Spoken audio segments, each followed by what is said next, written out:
Bonsoir à tout le monde et bienvenue dans cet épisode spécial de l'ESM Made in France où aujourd'hui on va on va donner nos prédictions pour la première demi-finale de l'Eurovision 2022. Donc Adil, bonsoir Adil. Bonsoir. Bonsoir Gwen. Bonsoir. Et bonsoir Alexandre. Et bonsoir. Et donc aujourd'hui nous allons commencer, donc on va le faire dans l'ordre, dans le running order qui a été annoncé par l'UR. On commence avec l'Albanie, Ronella Ayati qui nous chante mince, j'ai oublié déjà le nom de sa chanson, je suis désolé. Secret, voilà, c'est ça. J'hésite souvent avec Karma, ouais, je confonds toujours. Adil, alors est-ce que ça se qualifie, est-ce que ça se qualifie pas l'Albanie pour toi? Effectivement, ce genre de son veut nom d'un pays qui penche plutôt vers les pauvres, la féminine, de surprendre. Tout le monde a été agréablement surpris devant une chanson rythmée gagner le festival Tinges. Et si j'ai bonne mémoire, Albana Ramosai, le deuxième de ce show avec Teye, sera parmi les choristes de la chanteuse. Avis perso, j'aime pas vraiment ce titre et encore moins le revamp avec le premier drop qui a été bousillé avec ce synthé qui apparaît nulle part.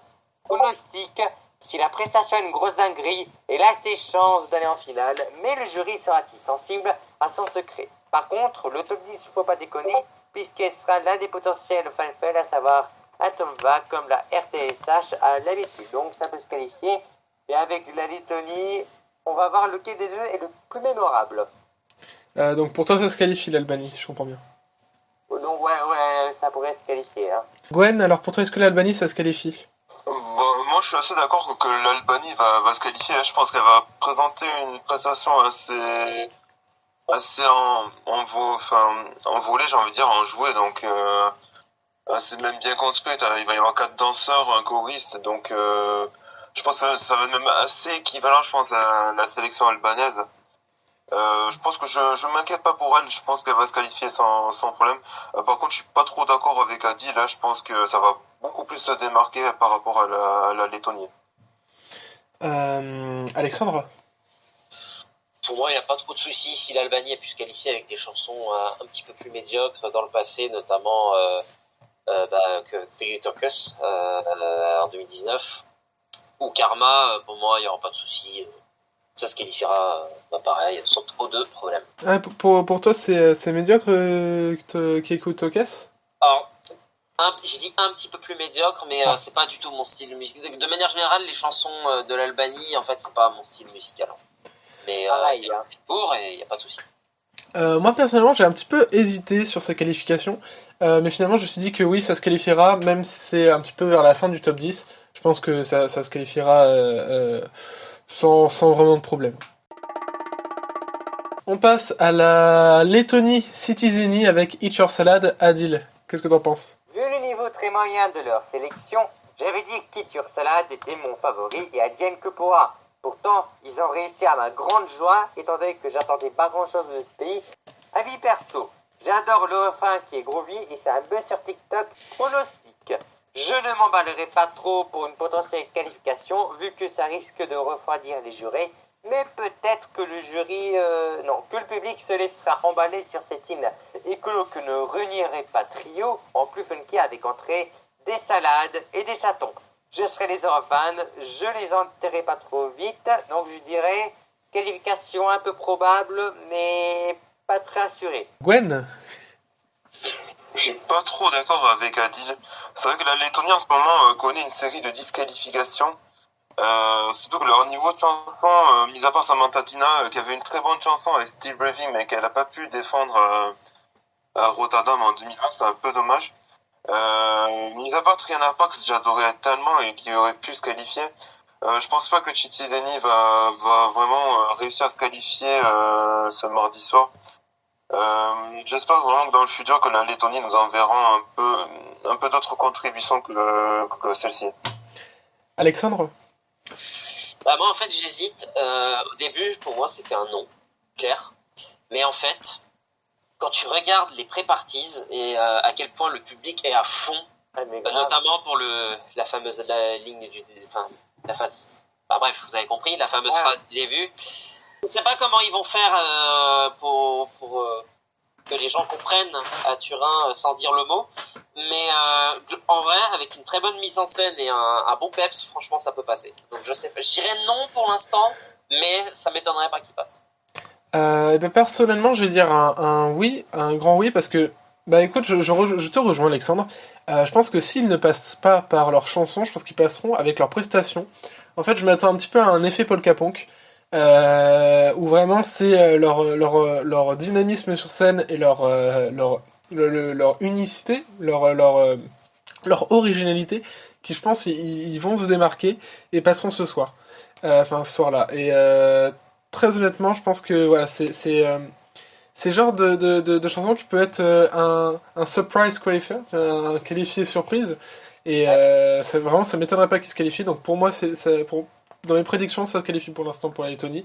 Surtout qu'à mon avis, ils se feront pas oublier tout au long de la soirée.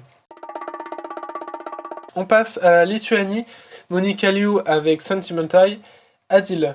Alors, en soi, c'est bon dans le genre. Il y a un petit côté un peu sexy, un peu côté Reine Mathieu, tout en étant, on était en rétro, un peu moderne, un peu lancinant, un peu doux. Et le soir, la langue natale joue quand même dans la débarcation de Sentimental.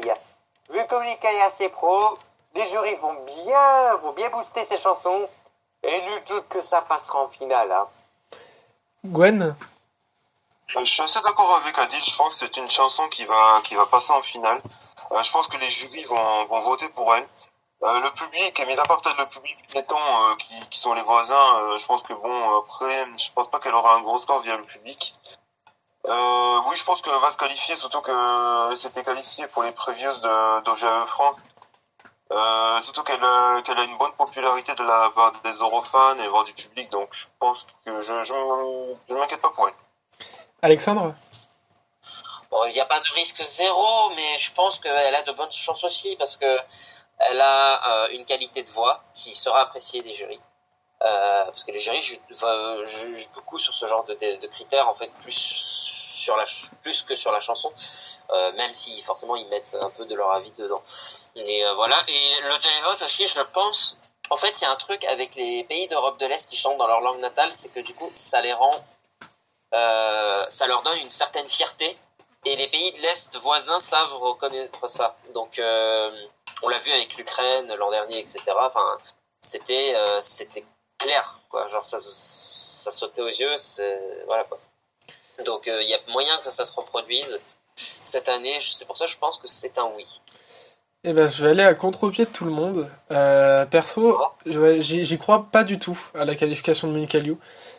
Très honnêtement, même si, alors j'adore Sentimental, hein, vraiment c'est une chanson que j'écoute beaucoup, mais personnellement j'y crois pas du tout que ça se qualifie. C'est une chanson qui à mon avis va passer plutôt inaperçue lors de la soirée, parce qu'il faut se mettre en condition que c'est un public qui ne connaît pas, parce que le public qui va voir la chanson le soir, il connaîtra pas l'histoire qu'il y a derrière, ou il aura pas suivi Monica Liu dans toutes ses préparatifs et tout. Parce qu'il y a une sorte de... J'ai fait aucun des deux et pourtant... Voilà. Non, mais ce que je veux dire, c'est qu'on a comment dire, on a une sorte d'affect, qu'on connaît les chansons depuis un petit moment, tu vois déjà. Mais à mon avis, pour des gens qui vont découvrir la chanson le soir même, ce sera pas assez impactant, et je pense pas que les Lettonie se qualifieront en finale suite à cela. Voilà, donc c'est mon avis pour l'instant. Moi, ça se qualifie pas, mais ça peut changer au fil du temps. On n'oublie pas. Là, on est le 9 avril, donc il y a encore un peu plus d'un mois avant le. Putain, un peu plus d'un mois déjà. Oula, le temps passe vite. Ouais. Un mois. Ouais. Putain, un mois. Ouais. Avec 5 semaines avant la finale.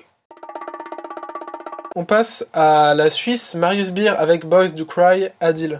Maintenant, la Suisse. Après des années fructueuses avec Luca Hini et John Steers, la Suisse était attendue au tournant pour enchaîner les bons scores d'affilée. Et avec la balade de Marius, tout le monde a été déçu. Avis perso, j'aime beaucoup. C'est doux et reposant. Cette chanson rappelant l'univers de Codeline, on a un peu plus jazzy vocalement, et aussi dans la mélodie. Ça a un joli message, et on dirait un peu le délire de Growl niveau parole. Pronostic.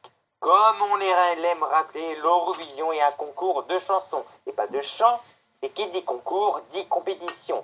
En effet, si le souci de ce titre est qu'il manque un élément pour donner aux téléspectateurs l'envie de voter pour, et c'est ce qui ressort un peu la vie de la communauté au-delà de la qualité intrinsèque, bref, ça peut sentir le roussi pour la Suisse et les premières répétitions risque de donner un avis un peu plus clair sur son futur destin. Donc pour toi, ça se qualifie pas la Suisse? Non, ça peut se qualifier comme pas qualifié, donc c'est avis orange. Ok. Gwen? Je dirais pour l'instant, la Suisse, je le vois pas du tout en finale.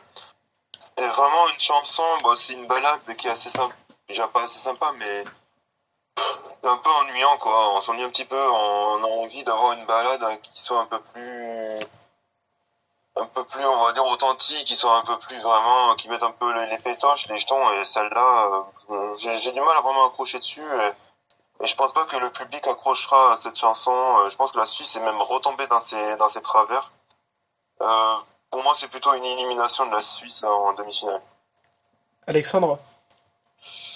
Bah en fait, à moins qu'ils fassent quelque chose avec la scénographie et qu'ils arrivent à toucher les téléspectateurs, ce qui est censé être le but de base de la chanson, c'est un peu difficile, on va pas se mentir.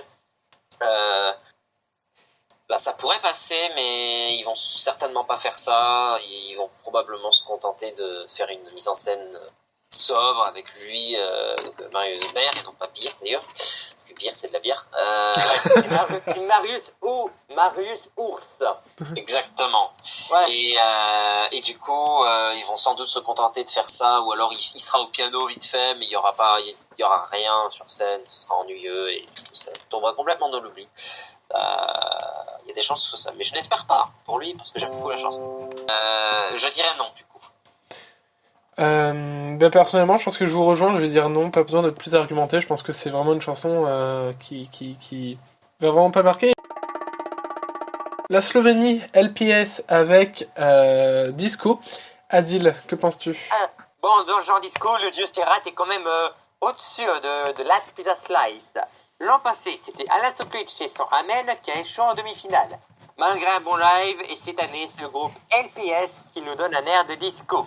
Avis perso, pas trop fan puisque la chanson fait son boulot correctement, mais ne donne pas envie de la réécouter à fond vu que c'est assez plat. Malheureusement, ils resteront sur le bon de touche à l'annonce de disqualifié, donc c'est LPS, merci et au revoir, pas qualifié. Gwen? Moi, j'en revanche surtout de la Slovénie qui n'est pas choisi le bon candidat avec cette sélection qui était vraiment mais super sympa. Je rejoins tout son ce qu'a dit Adil. Pour moi, c'est une élimination, un petit tour et puis ça va pour la Slovénie. Et puis j'espère que l'année prochaine, qu'ils nous enverront un candidat beaucoup plus meilleur que ce groupe-là. Alexandre?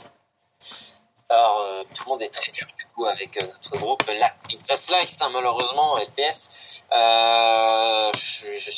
Je rejoins un peu vos avis en fait.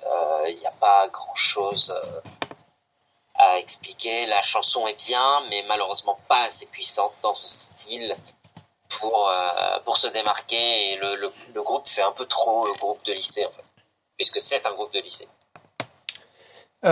Bah écoutez, perso, j'adore Disco. Je vous avoue que la chanson, alors au début j'étais pas trop convaincu, mais à force de l'écouter, elle est vraiment, comment dire, j'ai vraiment commencé à l'apprécier et à vraiment danser dessus, vraiment littéralement. Et surtout les paroles sont vraiment très sympathiques, j'ai beaucoup aimé. Euh, Après, effectivement, c'est à mon avis pas la chanson qui marquera ce soir-là, encore une fois.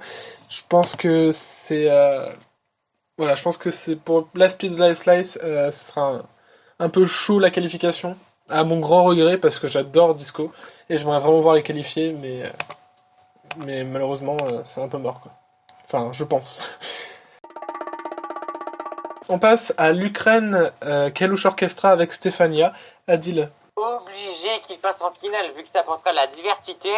Et vu ce qui s'est passé un peu en guerre, après je suis pas sûr que ça peut jouer un rôle dans le jury public, c'est obligé que ça passe en finale. Et vu que c'est le dernier pays qui arrive tout le temps à se qualifier, donc c'est Stefania, direct finale. Gwen. Moi, je m'inquiète pas. L'Ukraine est favorite et je pense que la chanson est faite même pour aller en finale. Donc pour moi, c'est une qualification pour la finale sans problème. Alexandre. Pas trop débattre aussi. Non seulement la qualité de la chanson est bien, mais bon, on va pas se mentir, la chanson va recevoir un peu plus de votes que elle l'aurait reçu en temps normal, mais ça ne me dérange pas en fait. Donc voilà. Donc oui, ça passe, bien sûr. Ouais, mais je pense qu'en vrai, bien sûr, il y a une situation particulière en ce moment en Europe, mais je pense que la chanson en elle-même, même s'il n'y avait pas eu cette guerre et tout, elle a un fort potentiel à avoir une très très bonne place à l'Eurovision, parce qu'elle est originale, elle sort du lot, elle est marquante et elle a franchement enfin, elle bouge quoi, elle envoie. Donc je pense que quoi qu'il arrive, l'Ukraine se serait qualifiée. Et enfin voilà, la qualification est sûre qu'il n'y a pas de débat à avoir.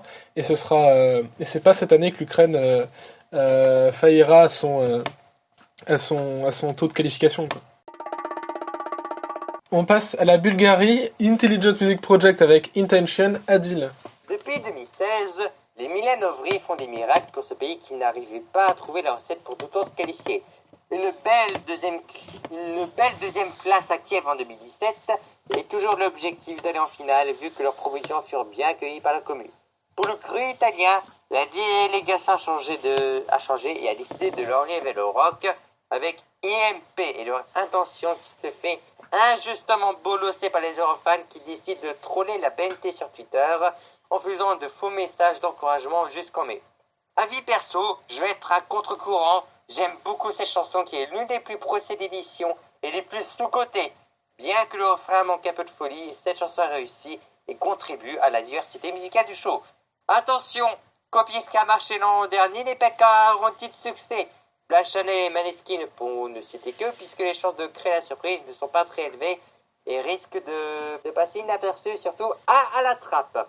Et s'il crée la surprise, moi je pense que ça peut être le 10e qualifié surprise, mais bon, je ne serais pas enthousiaste pour autant. Donc c'est pas trop sûr de qualifier, mais il y a des chances. Donc c'est jaune, c'est Ouais, orange. orange. Gwen? Moi, c'est pas du tout orange. C'est un rouge direct, plutôt. Je vois pas du tout le groupe se qualifier pour la finale. Vraiment, ce rock, ça me dépasse un peu. J'aime pas du tout la chanson. Je pense que personne ne va aimer la chanson. Surtout qu'ils ont coincé entre l'Ukraine et les Pays-Bas qui sont favoris.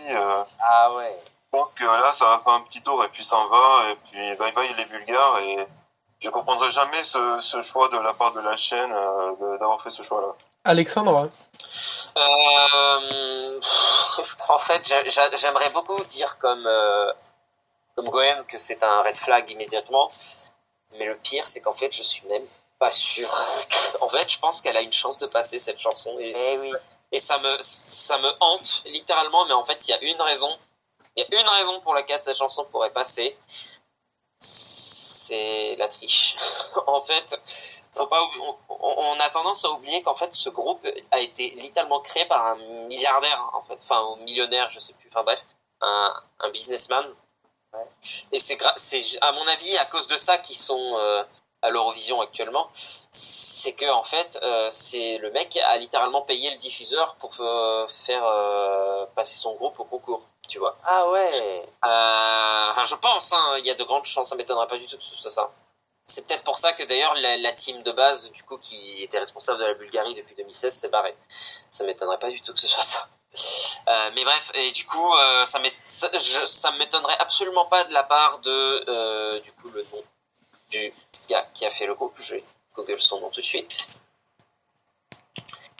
2 secondes, je vais avoir son nom. Milen Rabolski, ça va, j'avais plus loin. Ça. Voilà. Donc ça m'étonnerait absolument pas que du coup Milen Vrabevski fasse un truc comme ça, qu'il du coup il fasse acheter plein de cartes SIM en Europe pour rig la chanson. Enfin, c'est totalement un truc qu'il peut faire. Donc voilà, mais j'espère que ça ne se produira pas, bien sûr. Du coup, pour toi, ça se qualifie ou pas? Non. Non. Ok. Normalement non. Bah, alors moi, je suis hésitant, mais pas hésitant comme comme Alexandre. C'est-à-dire que de base, pour moi, ce serait une non-qualification. Alors ça, pour moi, ça reste une non-qualification pour l'instant. Mais vous savez, l'autre soir, il y a eu il y a eu Israel Calling, qui est la pré-partie en Israël. Ouais.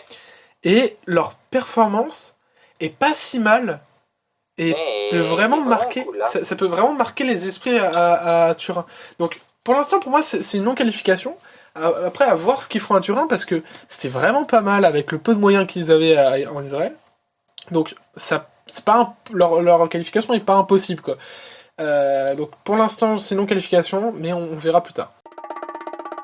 Pays-Bas, Esten avec De Diepte, Adil. Et là, pour un retour en langue néerlandaise, je trouve ça pas si mal. Hein. C'est une belle balade de pop-rock qui prend un peu au trip. Après, je suis pas ultra fan, mais je reconnais la qualité de la chanson.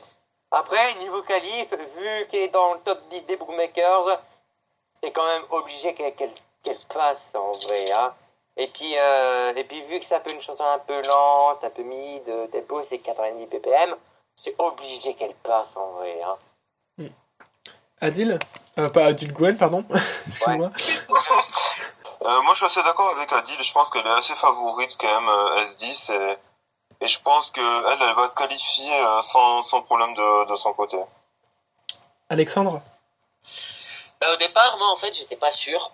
Parce que c'est vrai que la chanson est bien et tout, il n'y a pas de souci, c'est en néerlandais, c'est incroyable, blablabla. Mais en fait, comme on le dit toujours, les gens ne font pas attention à ce genre de détails. Mais en même temps, je me dis, dans le même temps, la chanson est tellement populaire et aimée que généralement, c'est quand même très très rare qu'il y ait des grosses désillusions comme ça, que les chansons comme ça ne se qualifient pas. Mais je pense que du coup, ça ne se produira pas. La chanson est quand même vraiment populaire et pour le coup, il y a de la qualité et la chanteuse Ernestine est vraiment talentueuse. Donc je pense que ça devrait passer. Bah écoutez, je suis d'accord avec vous, ça passe sans problème, je pense. En Moldavie, avec Zdob Zizdoub, avec du coup Trinou les Toules, Adil, qu'en penses-tu? Jamais il n'avait fail en demi-finale. Et pourtant, on a fait voir ça en 2011 avec à un point la Belgique et le groupe comment ça c'est We Love Baby par With Love Bay. Voilà. En même temps, la net était en vrai pas ouf, mais bon, un peu savoir la Moldavie qu'à la Belgique. Mais bon, passons. C'est un peu au même niveau que leurs deux précédentes contributions. Et le public va répondre présent. Et le Riven déchire sa mère. Hein. Et j'ai hâte de voir la mise en scène très stylée. Ils vont mettre le feu et ils vont passer à la surprise générale. Allez, j'y crois dur comme fer. Hein. Gwen. Au début, je disais que c'était la chanson qui me faisait complètement oublier Sugar de Natalia Gordienko. Mais finalement, au fur et à mesure, je trouve que c'est une chanson que j'aime beaucoup, qui est très entraînante et qui reste beaucoup en tête. Je pense qu'à mon avis, ils vont faire une excellente mise en scène et je pense que ça va être une qualification surprise, que cela ne m'étonnerait pas. Alexandre. Eh ben, je sais pas trop. D'un côté, effectivement, je me dis que la chanson est vraiment pas oufissime, qu'il manque quelque chose. Mais en même temps, on connaît la Moldavie, ils peuvent vraiment surprendre des fois les gens avec leur peu de moyens et le fait qu'on rappelle que ce soit le pays le plus pauvre d'Europe. Malgré tout, ils ont eu de très bonnes scénographies dans le passé, notamment avec Doridos. Hein. C'était absolument magique et ils sont passés de, je crois, top 3 en partant de la fin dans les bookmakers à littéralement être finir parmi les top 10. Et voilà, dans le top 10 et dans les qualifiés pour sûr, en fait. Donc c'était absolument incroyable. Après, bon, c'était l'année où il y avait Kirkorov, donc ça a aidé un peu plus. Et voilà. Il y a des choses à faire. En plus, le fait que ce soit Snowshizdog qui participe, forcément, c'est un groupe qui a un background, donc qui a une identité, etc. Ils ont peut-être des moyens aussi. Bon. Voilà. Comme ça, je dis... je dirais non. Mais okay. C'est possible, en fait, qu'il surprenne. Alors, perso, écoutez, je vais dire oui. Je vais dire oui pour cette chanson. Alors, pourquoi je dis oui? Parce que, en fait, je me dis, ils vont faire comme en 2011, ils vont passer à vraiment pas grand-chose en finale. Et je trouve qu'ils ont comme la Lettonie, ils ont une présence sur scène qui est assez cool. Et le revamp, comme a dit Adil, bah, il déchire le revamp. Et je pense que ça peut marquer les gens, ce petit côté. Le revamp est sorti quand? Ah, il est sorti il y a pas si longtemps que ça. Enfin, Ouais. en gros, ils ont rajouté de la guitare électrique. Et, Alors, et, je ne l'ai pas écouté dans ce cas-là. et bah Ouais, écoute-le, il est ouais, vachement cool. et il correspond plus à leur claim. Hey ho, let's go! Folklore and rock and roll. Oui, justement, ce côté folklorique, je pense que ça peut bien marquer les gens à l'Eurovision. Et ça peut les amuser et les faire se qualifier, très bien se qualifier, quoi. Portugal, Maro avec Saudade Saudade, Adil. C'est vraiment chill, bien produit, efficace. Après, est-ce que passer après la Moldavie risque de la rendre un peu plus transparente? Il y a des chances au niveau public, mais le jury devrait bien aimer. Et je dirais qualif sûr, mais attention à la mauvaise surprise. Gwen? C'est la chanson dont je me pose le plus de questions, à savoir si elle va se qualifier ou non. Intérieurement, personnellement, j'aimerais bien qu'elle se qualifie, mais j'ai peur que ça soit plutôt une disqualification, un peu comme le Portugal en 2012. Alors, Je me dis, c'est une chanson un peu, voilà, bah ça y est, tu pars au Portugal, tu sens le Portugal dans cette chanson, tu sens que t'es à Lisbonne, tu visites un peu le pays. Mais et vu le niveau de la demi-finale, on peut se dire que comme on doit en éliminer 7, il va falloir bien qu'il y en a 7 qui vont partir. Donc je sais pas trop pour cette chanson. Et personnellement, je dirais qu'on m'a dit c'est plutôt un orange pour cette chanson. ok. J'adore vraiment beaucoup cette chanson. D'ailleurs, je l'avais écoutée du coup par hasard en regardant. Je regardais vite fait ce qu'il y avait dans la playlist du festival d'Acanso. Je suis tombé dessus et je me suis dit, mais c'est en anglais et en plus c'est vraiment, pour autant ça représente bien le Portugal phonétiquement et c'est chill et ça fait un peu lofi mais en même temps c'est pas comme en 2018, c'est bien, genre c'est vraiment bien. Et du coup, pour moi, en fait, c'est typiquement le genre de chanson en fait que les gens adorent. Mais il faut que tu sois dans le bon mood pour l'écouter. Et est-ce que le bon mood c'est 10e place, enfin 10e chanson de la soirée d'une demi-finale de l'Eurovision? À voir. Va falloir assurer niveau prestation et se démarquer. Va falloir vraiment se démarquer pour que ça passe. Et c'est possible, mais je dirais non malheureusement à mon grand regret. Mais j'espère me tromper. Alexandre, tu me fais douter là. Tu vois, j'étais sûr d'une qualification et là d'un coup tu me fais douter parce que c'est vrai que elle est pas, elle est placée bizarrement dans la demi-finale pour sa chanson. Donc effectivement, est-ce que ça peut vraiment se démarquer? Je déteste ça. Pour l'instant, je vais rester sur ma position sur le fait que ça se qualifiera. Mais c'est vrai que là, tu me mets le doute, Alexandre, je te vais pas te mentir. Voilà. Pour l'instant, ça se qualifie, mais pas sûr, pas sûr. La Croatie, alors j'ai oublié le nom de la chanteuse. Mia Dismich. Mia Dismich, merci. Avec Guilty Pleasure. Avec Guilty Pleasure. Ouais. Adil. Ben, désolé Mia, c'était mignon, mais avec la chanson qui est assez transparente et malgré la mise en scène qui, même si par un peu stylé, ben ça passera pas. Gwen. Bah, mis à part si la mise en scène qu'ils vont changer va être excellente, peut-être mieux que ce qu'il y avait à la sélection nationale, je pense pas que ça soit la chanson qui va permettre à la Croatie de revenir en finale. En tout cas, j'espère vraiment qu'ils vont nous envoyer mieux que ça l'année prochaine, en 2023. Alexandre. Bah moi, je pense que ça peut passer et je pense que ça passera. Parce que y a un truc avec cette chanson qui est vraiment agréable et son ordre de passage va l'aider, je pense, juste après le Portugal. Ça donnera quelque chose de différent. Je pense le public préférera ça par rapport à Maro. Je suis désolé Maro, j'adore ta chanson. Mais je pense que je ne fais que prédire. J'espère que mes prédictions seront fausses pour certaines, mais voilà quoi. Donc j'aurais tendance à dire que ce sera une qualification. Après, il faudra qu'il fasse quelque chose pour cette scénographie pour pas que le danseur prenne un peu trop de place. Et Perso, je pense que ça va passer totalement inaperçu cette chanson de Miedimzic, comme elle passe inaperçue en ce moment parmi toutes les chansons. Je pense que ouais, ça peut pas se démarquer. La chanson est sympa, mais vraiment sans plus. Donc, je saurais pas trop en dire quelque chose, mais pour l'instant, pour moi, ça va pas en finale avec Guilty Pleasure. On passe au Danemark, Ready avec The Show. Adil. Voilà, la transition piano vers rock, ça peut créer un petit truc marquant, mais en vrai, ça tourne un peu en rond. Hein. Je suis peut-être pas sûr que ça peut se qualifier, mais ça va être ric-rac, genre 11/13 de la demi. Gwen. Moi, je suis pas très très d'accord. En fait, moi, c'est une chanson que j'aimerais beaucoup beaucoup voir en finale.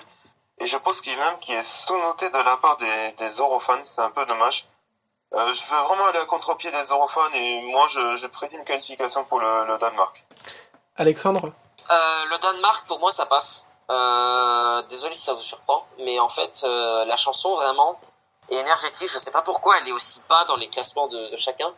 Pour moi, en fait, il n'y a pas de débat, ça passe. Après, faudra voir, mais comme toujours, hein, il n'y a jamais le risque zéro. Mais vraiment, je vois pas. Franchement, je pense que la chanteuse émet une bonne énergie, il y a une bonne progression dans la chanson. D'abord le rythme très lent au piano et ensuite le passage à la partie rock up tempo et en plus à la fin le key change. Franchement, c'est une bonne recette. Donc pour moi, je pense que en plus le groupe est assez original dans sa line-up parce que c'est un groupe exclusivement féminin. Donc ça va se démarquer et d'une bonne manière, je pense. Donc, en vrai, je pense que c'est un oui. Perso, alors à mon grand regret, je vais dire non parce que j'aime beaucoup la chanson, je l'écoute beaucoup. Mais à mon grand regret, je vais dire non parce que je pense pas que ça se démarquera tant que ça dans la demi-finale. C'est-à-dire que le groupe est sympa, elles ont vraiment une bonne complicité entre elles, mais pas sûr que la chanson marque vraiment. Alors oui, comme Adil dit, il y a ce côté transition piano à rock d'un coup qui est peu marqué, mais voilà quoi, sans plus. On passe à l'Autriche, Pia Maria et Lumix avec Halo. Adil. Alors, malgré le petit succès en France, vu que ça part sur la énergie et la fameuse panthère, je suis pas sûr que ça peut aller en finale vu les complications de la voix de Pia Maria et que le titre peut être agaçant à force et que c'est assez cheapos dans la composition et dans la production. Je prédis une non-qualification surprise et le gros fan fail de cette année. Gwen. Pour moi, la question c'est est-ce que Pia Maria va chanter juste ou elle va chanter faux? Parce que si elle chante faux, pour moi c'est cramé pour l'Autriche, ils seront pas en finale du tout. Et si le live est correct, je pense que ça partira vers le haut du classement. Donc moi je dirais plutôt voyant orange pour l'instant et attendant de voir le live avant de dire vraiment si ça se qualifie ou pas. Alexandre. Alors il va falloir beaucoup de voice coaching, de coaching vocal pour Pia Maria effectivement. Alors on va pas croire l'excuse pourrie que son manager nous a sorti. Je sais pas si vous avez vu l'article de Revoir. Oui, je crois qu'elle découvrait ça un peu comme ça. Comme quoi, elle avait une complication de voix à cause du fait qu'elle avait attrapé le Covid avant. J'ai pas eu ça. C'est complètement. Moi aussi, je l'ai eu, hein. Oui, d'accord. J'ai l'impression qu'en Israël, tout le monde avait une complication de voix. Mais pour moi, je vois pas. Peut-être que c'est vrai, mais je trouve ça, c'est quand même assez rare.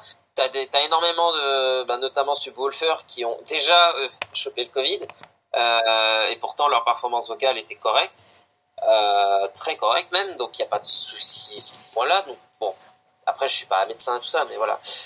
Mais j'irais quand même oui, parce que la chanson reste un banger malgré les soucis vocaux, et au pire ils peuvent toujours mettre un chanteur en chœur pour voilà. Ah mais je sais pas si vous avez entendu les versions karaoké, mais la version karaoké de l'Autriche, il y a quasiment, en fait c'est même pas un karaoké, tant il y a la voix de Pia Maria derrière. Ah ouais. Je pense que la chanson devrait quand même passer, normalement. Après, oui, ça peut totalement se foirer. Hein. C'est tout à fait possible. Pour moi, je pense que vraiment j'étais pas si sûr que ça avant le live d'Israel Calling. Je m'étais dit ouais, c'est un peu boudé quand même les chansons dans ce style, tu vois, on peut penser à Sandstorm de Darude ou pas Sandstorm, oula Série 2, Look Away. Look Away, voilà, ou comment ça s'appelle Et déjà? la miette de Groomy. Hein. Ouais, voilà, Groomy, exactement. Je pense qu'en fait, ça va continuer cette lignée. Je pense que ce sera pas pour cette année, Lumix et Pia Maria. Je suis désolé pour eux. Et effectivement, le live d'Israel Coding a appuyé mon raisonnement sur le fait que ça va être un peu mort cette année pour Hello. Voilà, je suis désolé. J'aime beaucoup la chanson en dehors du live. Mais là, je pense pas que ce soit possible. Mais après, comme dit Gwen, rien n'est joué et ça peut encore. Faut voir les vocales lors de Turin, quoi. Island Sistur avec Maesh Andisol. Adil, qu'en penses-tu? Alors, l'Islande, ça fait son taf et c'est un peu qui tout double. Hein. Ça peut être un filler comme... en vrai, c'est vraiment pas mal, mais bon, je suis pas sûr qu'on pourra dire... On pourra peut-être voter pour ça pour que ça passe en finale, mais en vrai, ça passera pas. Gwen? Vu ce qui passe après l'Islande, je pense que l'Islande va passer complètement inaperçue. Pour même ce qui se passe même, les chansons qui passent même avant, je rajouterai. Pour moi, ça passe inaperçu et c'est une élimination en demi-finale aussitôt sec pour l'Islande. Alexandre? Pareil, hein, enfin, j'aime bien la chanson, je l'aime un peu plus qu'avant. Je trouve qu'il y a un petit côté, comme je l'ai dit d'ailleurs dans ma review de l'épisode qui est sorti déjà, c'est une chanson clairement d'autoroute en fait, qu'on écoute dans une route au milieu de l'Islande quand on est perdu au coucher de soleil. Il y a aucun problème avec ça, genre vraiment j'adorais être dans cette situation. Malheureusement, étant un concours de chansons international où il faut savoir se démarquer et justement c'est un concours, il faut donner le maximum de soi. Je suis pas sûr que les Sisters du coup aient vraiment fait ça lors de la composition de cette chanson. Donc non, c'est dommage. J'aurais bien aimé que la lignée d'or continue. Enfin, peut-être que l'année prochaine, l'Islande se rattrapera, hein, comme un peu comme à l'instar des Pays-Bas qui ont eu une petite pause dans leur qualification en 2015 avec Trinity Oosterhuis, qui malheureusement n'avait pas vraiment fait sensation. Mais ouais, donc c'est un non, hein, malheureusement. Je vais aller à contre-pied de tout le monde. Je pense que, comme le Portugal, l'Islande peut installer vraiment une ambiance sur scène. Et surtout que, vu que ça passe après une chanson très énergique, qui est celle de Halo, je pense que ça va vraiment se démarquer. Et vu comment elles ont surpris tout le monde en gagnant le Song Vakepnin, je pense encore une fois, elles surprendront tout le monde en se qualifiant en finale de l'Eurovision. Et j'irais même plus loin en disant qu'elles auraient peut-être une bonne place cette année à l'Eurovision. Donc personnellement, je suis très convaincu que vraiment leur ambiance, leur voix un petit peu, leur voix un petit peu hypnotique vont vraiment bien fonctionner sur scène. Et même si on pourrait se dire que ça va se cracher un petit peu comme Carousel avec Just Night, là je pense que vraiment leurs trois voix assemblées, et surtout le fait qu'elles chantent en islandais, va vraiment va marquer les gens. Je pense que ça va marquer. Je sais que j'ai un avis qui est très minoritaire pour le coup sur cette chanson, Pas de souci. mais je suis assez convaincu de leur potentiel. On passe en Grèce, Amanda Tienford avec Die Together. Adil. Vu qu'elle est l'une des favorites pour gagner, je dirais ça ne va pas en finale obligé. À voir avec le live. Gwen. Je dirais que c'est vraiment la power ballade de cette demi-finale. Plus je l'écoute, plus je l'apprécie de plus en plus. Et pour moi, franchement, la Grèce ne va pas faillir cette année. Et pour moi, c'est une qualification sans problème pour eux. Alexandre. Pareil, qualification très très facile, je pense. La chance, Amanda excellera autant visuellement que vocalement. Et voilà. Eh ben, écoutez, je pense aussi qu'elle se qualifiera. Je suis d'accord avec Gwen. Vraiment, c'est une chanson que j'écoute de plus en plus. Elle a vraiment une grande puissance dans la voix. Aussi, je trouve je vais faire une comparaison avec L'Oiseau et l'Enfant de Marie Myriam. Je pense que si L'Oiseau et l'Enfant a autant marqué à l'époque, c'est pour son début a cappella. Ouais. Et je pense que c'est ce qui marquera aussi avec Die Together, c'est son début a cappella. Et vraiment, qui impose une sorte de présence. Et une sorte Enfin, elle va capter l'attention, quoi, si vous voyez ce que je veux dire. Et je pense que vraiment cette envolée va séduire les gens et ça se qualifiera sans problème et ça aura un très bon résultat en finale. On passe à Subwoofer, Give That Wolf a Banana pour la Norvège. Adil. Évidemment, ça c'est obligé que ça se qualifie. Hein. Et je vais être à contre-courant. Je sens un peu plus les winner vibes avec leurs prestations. Hein. Gwen. Je pense pas que tu sois à contre-courant, Adil. Je pense autant la même chose aussi. Je pense que Subwoofer va se qualifier sans problème, ni ni connu. Et je pense que la winner vibe va commencer à s'installer petit à petit. Et je pense que je ne serais pas étonné qu'il ramène le trophée de cristal en Norvège cette année. Alexandre. Et ben, je suis heureux de savoir que je ne suis pas le seul à penser ça, mais effectivement, en fait, pour moi, cette chanson a toujours été comme un. En fait, cette chanson sonne toujours comme un. En fait, En fait, si on voyait cette chanson, le nom de cette chanson dans le tableau des gagnants de l'Eurovision, ça m'étonnerait absolument pas, en fait. Genre, ça colle, en fait.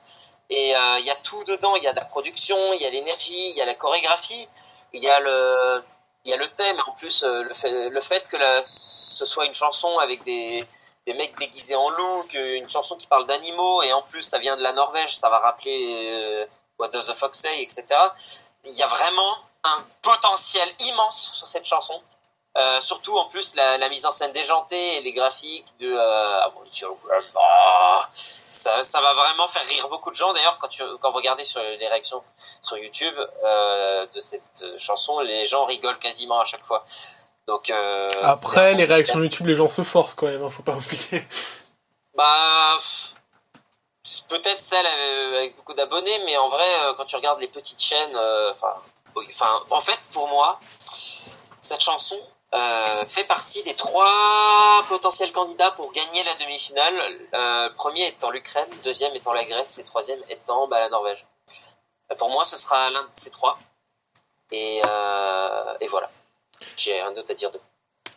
Écoutez, on est 4. Pour moi, ce sera sûrement le gagnant de l'Eurovision cette année. Les gagnants de l'Eurovision cette année. Ah oui, vraiment à ce point. Ah ouais, non mais vraiment, je pense qu'ils ont vraiment genre je pense que ça ne m'étonnerait pas qu'une chanson fun gagne l'Eurovision cette année. Je sais pas, alors cette année, je suis quand même, on est quand même dans un certain flou. On sait vraiment pas qui va gagner parce que il y a beaucoup de gens qui sont favoris, mais d'autres qui sont pas. D'autres ont dit ça va être des dark horse et tout. Tu vois, c'est très compliqué cette année pour prédire quelqu'un. Mais pour l'instant, je serais d'avis et je suis de cet avis depuis qu'ils ont gagné le NGP. Je suis d'avis du fait que ils peuvent vraiment gagner l'Eurovision. Ça vraiment ça m'étonnerait pas du tout. J'ai un truc à dire pour compléter ce que tu dis. C'est juste 2 trucs en fait. Littéralement, Flashback, Lordi 2006 et Eleni Foureira 2018. Ouais. Leur point commun, ils étaient absolument oubliés des bookmakers. Enfin, pas oubliés, genre pas dans le bottom, mais genre 20e, 15e place des bookings. Et au final. C'est vrai que Lordi n'était pas favori à l'époque en 2006. Hein. Ouais. Voilà, donc je pense que ça étonnera personne si ça se qualifie, ça se qualifie pour sûr. Et en plus, ça. Voilà, même ils gênent pas sur scène, ça se qualifie. Hein, voilà. On passe à l'Arménie avec. J'ai oublié son nom encore une fois. Rosaline avec Snap. Adil. Ces chansons, elles ne slapent pas trop, mais même si les tapent à l'écoute, je suis pas sûr que niveau compétitivité, on soit à son niveau maximum. Hein. Donc ça peut passer, comme pas passer, mais ça peut être le malheureux 11e de la demi-finale. Hein. Gwen. Mais moi, j'adore complètement cette chanson. Je la trouve très mignonne, je la trouve très sympa, mais quand on voit le clip, franchement, on voit que elle est très sympa, très avenante, voilà. Personnellement, je veux peut-être être à contre-courant et je pense que je la vois plutôt en finale, Rosaline, de mon côté. Alexandre? Bah en fait, au départ, j'étais en mode non, mais en fait, j'aime beaucoup cette chanson. Mais je m'étais dit non parce que l'Arménie récemment a pas été chanceuse avec les qualifications, les demi-finales. Mais en même temps, en fait, quand je fais le compte des qualifiés que j'ai donné depuis le début de cette émission, donc ça fait, on a l'Albanie, ça fait 1, Lituanie, ça fait 2, Ukraine 3, Bah, 7. Pays-Bas 4, 10, 20. Croatie 5, Danemark 6, Autriche 7, Grèce 8, Norvège 9. Mais il en manque un. Et ben, je pense que ça pourrait être l'Arménie, en fait. Y a un truc avec cette chanson, en plus le fait qu'elle passe tout en dernier, ça va beaucoup l'aider. Et si MPTV fait quelque chose avec la mise en scène, ils pourraient le faire. Ils ont les moyens.